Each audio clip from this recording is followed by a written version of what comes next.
Okay, I think you'd be crazy to try and replace Paul Pogba with Milinkovic-Savic. In this video, I'm going to be telling you exactly why. Paul Pogba has been said to be the problem at Manchester United right now. People have blamed him for Manchester United's current position. An analyst like myself would tell you that that's not entirely true. Paul Pogba has his issues, of course, at Manchester United, but definitely there are a lot more factors at play that we will talk about in different episodes.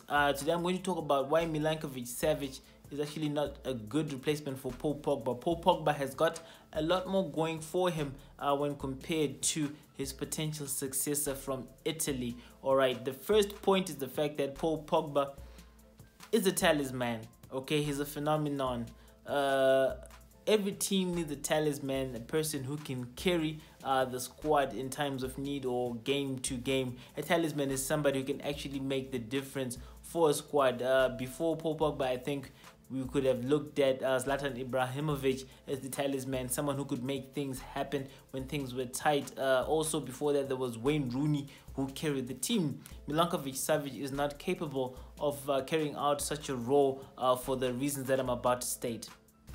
Paul Pogba is an individual. When I say he's an individual, it means he does not need the people around him to be playing well for him to be able to make something happen. This is very important in situations where a whole lot of skill is required to carry a team forward. Milinkovic-Savic is not able to carry a team on his shoulders like Paul Pogba would on a given day. This is because Paul Pogba possesses attributes like being able to control possession in a small area. Paul Pogba can actually stand still with the ball and deal with players that are around him. Milinkovic-Savic is somebody who is not graced with as much flair, so he has to keep moving like the likes of Rashford, McTominay, Martial and the likes. So he's not someone who, for example, can assist you against a team that's parking the bus. Paul Pogba is somebody who, if played right, can actually break teams down in special ways. Okay, in special ways. Look at Zlatan Ibrahimovic.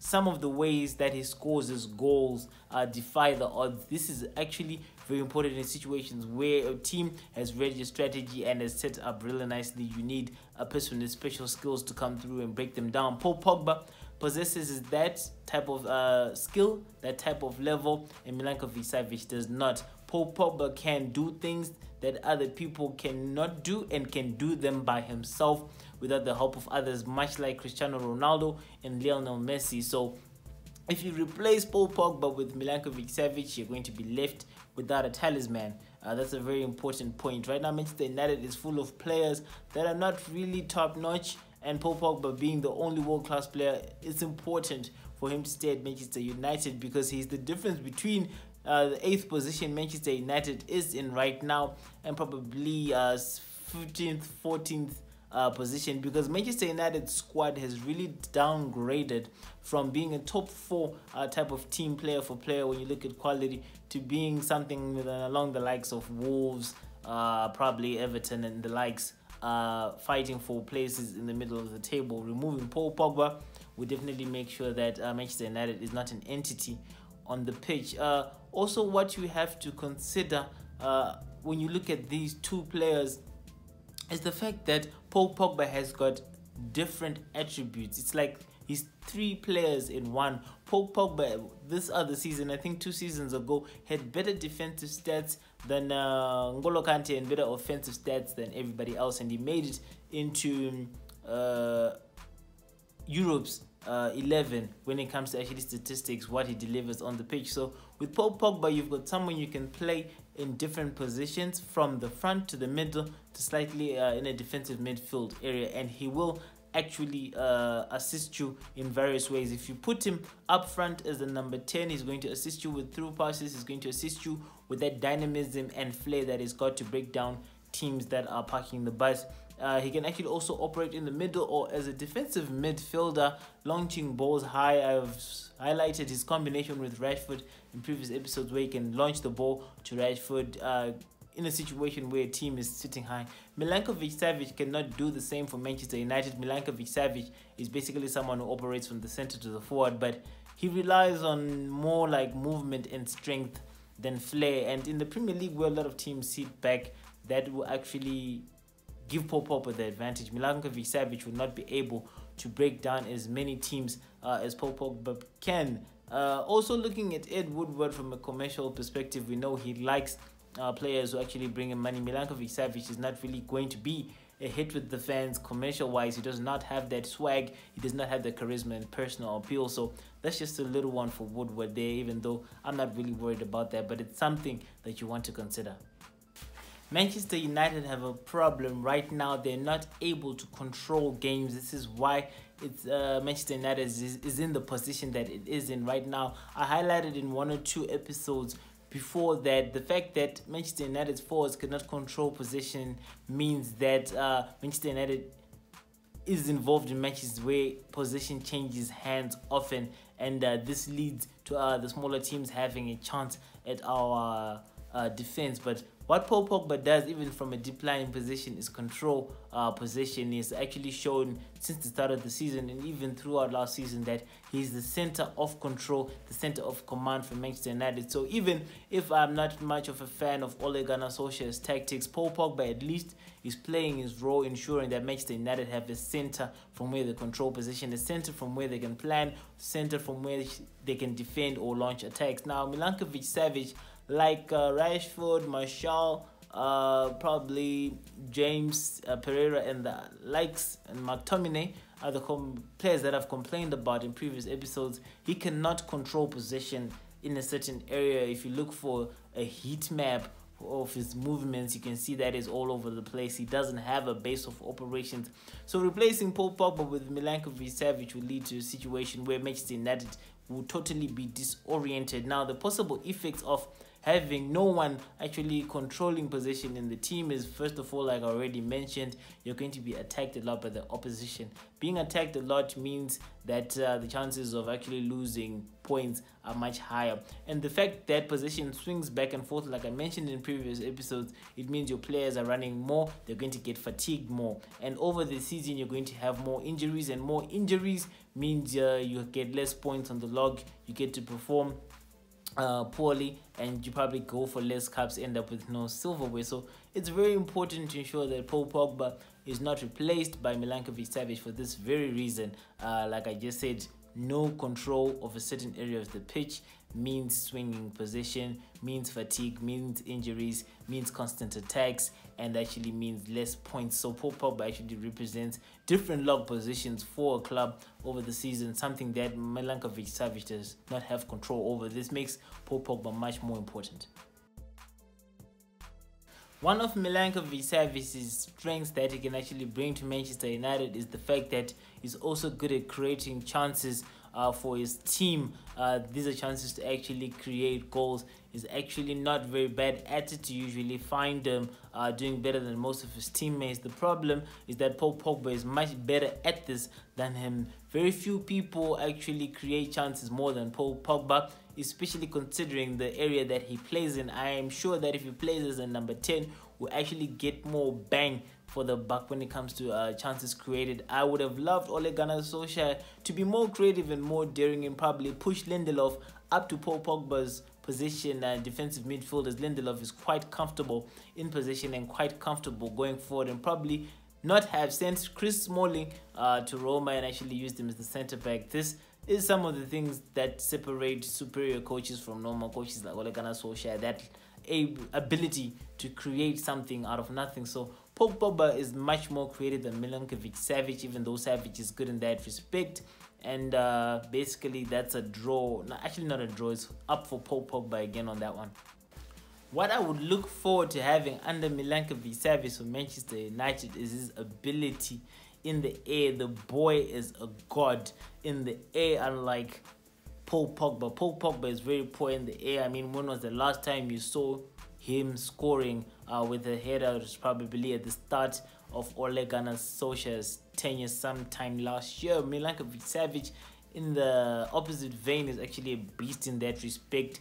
is close to Lukaku levels, and the fact that he'll be coming from somewhere in the midfield would make him a dangerous prospect in the air. Now, as you know, Manchester United, as I mentioned in an earlier episode, only have one route to goal, which has made them predictive and which will affect its season greatly. Milinkovic-Savic can actually have the Fellaini effect to offer a route to goal, which is an alternative to one that we are using right now, which is going through the middle. So this can actually increase his value a lot. Maybe to what I would want is for Paul Pogba and Milinkovic-Savic to share that midfield berth, or maybe to Milinkovic-Savic to partner Lindelof or McTominay in the middle with Paul Pogba playing as the number 10. I think this would be okay. So what I'm kind of like saying is, don't replace Paul Pogba with Savic. Have them both in the same team for maximum impact. I don't know, what do you think about that?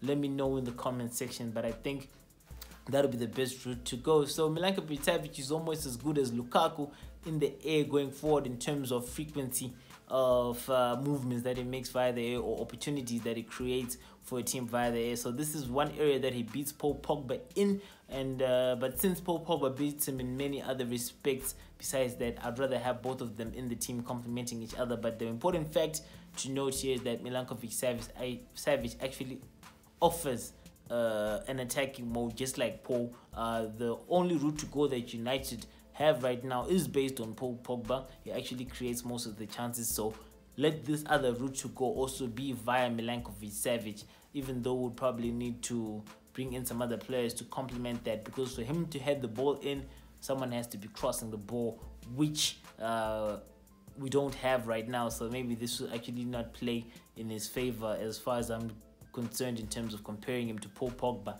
head to head. So he would need other players on the wings to play their part for him to be effective as a second route to goal.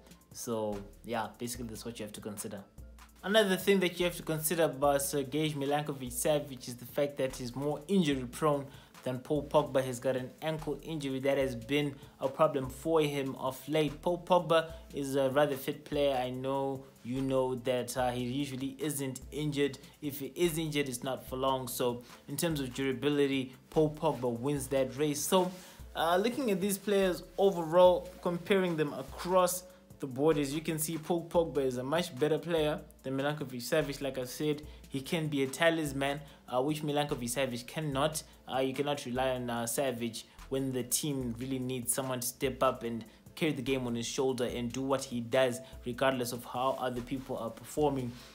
Going forward, both of them are not very prolific when it comes to goals. They all can shoot from range, but they don't score much. Free kicks, Sergej is actually better than Paul Pogba on free kicks, so this is something that you want to consider there. Paul Pogba rarely gets them right. It's always close, and as you can see these days, many people are not really trusting him for that. In the air, Sergej is actually much better than Paul Pogba, and like I said, if complemented by other purchases, Sergej can be another route to go for Manchester United. Paul Pogba will offer you more penetration than Sergej because he's actually good at dribbling better than Sergej. Will offer you more penetration, more opportunities. Paul Pogba is also capable of creating more chances for the team, which will probably result net in more points for the team, making him again more valuable. Paul Pogba also has got the commercial value that Sergej does not have. Paul Pogba's got that swag. Milinkovic-Savic, we cannot say the same about that. Paul Pogba can control possession in a certain area. If you push him up, he's going to control possession, and this will result in less attacks for your team and probably more points for you as you get less attacked and less injuries as your players run around less. This is unlike Sergej and Milinkovic-Savic. Also in terms of going backward, they're both good in the air actually defensively, even though Sergej has got what can I say, an advantage in that case. Also, you have to note that both of them lose possession very easily, so they're not very good cover for whoever's at the back. Like I suggested, I think you should push both of them up forward. Both of them are not very good defensively. They might put some work here and there, but it's not notable. They don't really tackle or do much. So basically, that's the summary between these two guys. Sergej would not necessarily be an improvement on Paul Pogba, but there is one or two things that he definitely can do better that we need. The free kicks, I think we already have Fred, who I think is the best at free kicks, but he is quite good at them. But for the purpose of this discussion, let's leave that out. What I have noted about Sergej Milinkovic that is better and that we can utilize is his height in the air. This will offer us another route to go. Why I'm saying this is because a person who can hit the ball is very hard to defend. It's something that you can rely on over and over again, like Jose Mourinho relied with Fellaini. So it's a cheap route to go, considering that if you buy one player, you've got another different option in terms of attack. Everything else that we can do right now to widen the scope of attack requires us to purchase more than one person, so he offers that. So my recommendation is do not replace Paul Pogba with Sergej, because Milinkovic-Savic is nowhere near the player that Paul Pogba is, but probably buy both of them and play them interchangeably. I think Sergej is not as able as Paul Pogba to create things or opportunities from down deep, so maybe push him a bit forward, Paul Pogba in the center with Lindelof or McTominay, or switch them up with Milinkovic-Savic in the middle, Paul Pogba up ahead. But trust me, a combination of both of them is better than having one of them at any given point in time.